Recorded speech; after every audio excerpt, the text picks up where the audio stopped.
Go Student, ketemu lagi di Go Student Online Sharing yang akan tayang di channel YouTube-nya Go Bogor, yaitu di Go Bogor Volunteer Service setiap hari Sabtu jam 3 sore teman-teman. Nah, hari ini saya mau share firman Tuhan tentang proses kehidupan. Nah, teman-teman semua, setiap kita pasti yang masih hidup, mau tidak mau, suka tidak suka, pasti menjalani namanya proses kehidupan.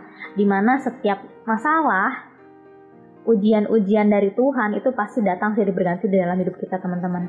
Mungkin sampai kita rasanya, Tuhan kenapa ini semua terjadi di dalam hidup saya? Katanya Tuhan baik, katanya Tuhan penuh kasih, tapi kenapa ini semua terjadi dalam hidup saya? Nah, teman-teman semua, kita mau belajar 4 hal di sini, yaitu kenapa Tuhan sampai mengizinkan semua itu terjadi di dalam hidup kita gitu. Kenapa kita bisa harus mengalami proses kehidupan itu? Nah, yang pertama teman-teman, yaitu untuk menarik kita semakin dekat lagi sama Tuhan. Nah, teman-teman, di mana saat kita mengalami masalah, secara otomatis atau secara di alam bawah sadar kita itu biasanya teman-teman, bahwa kita itu cenderung untuk terdorong untuk mendekat sama Tuhan, teman-teman, menghadap Tuhan dengan kerendahan hati, dengan hancur hati sama Tuhan, berdoa, berserah, dan mengandalkan Tuhan. Dan itu adalah salah satu doa yang paling tulus, teman-teman. Makanya kenapa masalah terjadi dalam hidup kita, Tuhan mau ini supaya kita semakin lagi dekat sama Tuhan. Nah, kita berserah sama Tuhan, kita mengandalkan Tuhan. Yang kedua adalah untuk membentuk karakter kita, teman-teman. Dimana saat masalah datang, bagaimana respon kita? Apakah kecewa, tawar hati, atau malah itu membuat kita semakin teruji karakternya untuk membuat karakter kita menjadi lebih baik, dan itu adalah sebuah pemurnian seperti di 1 Petrus 1 ayat 7. Mari kita baca.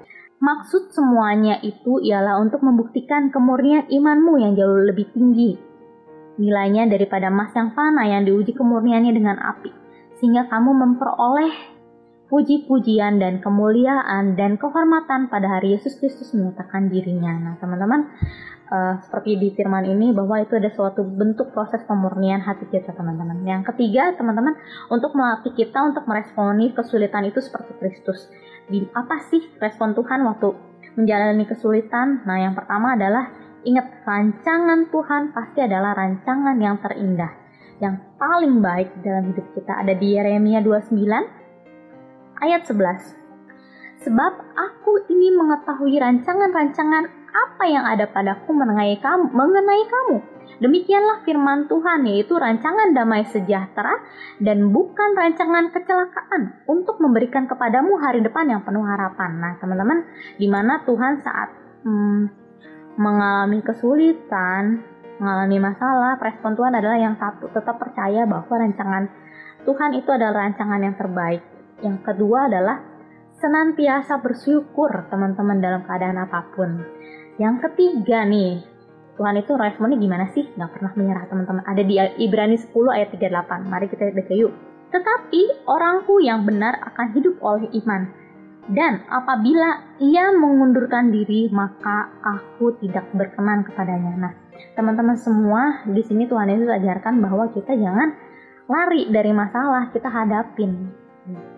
Yang terakhir nih, teman-teman, yaitu untuk menyadarkan kita bahwa kasihnya lebih dari masalah kita.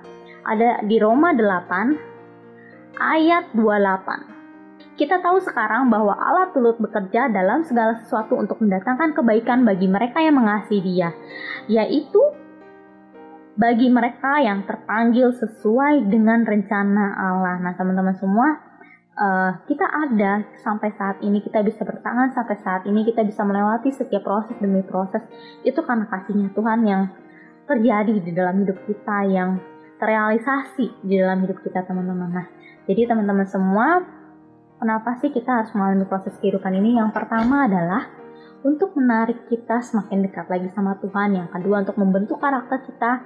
Yang ketiga, melatih kita untuk meresponi kesulitan seperti Kristus, yaitu percaya bahwa rancangan Tuhan ada rancangan yang terindah, senantiasa bersyukur, dan juga tidak pernah menyerah. Dan yang terakhir adalah untuk menyadarkan kita bahwa kasihnya lebih dari masalah kita. Teman-teman semua, sampai berjumpa lagi di Go Student Online Sharing berikutnya. God bless you, teman-teman.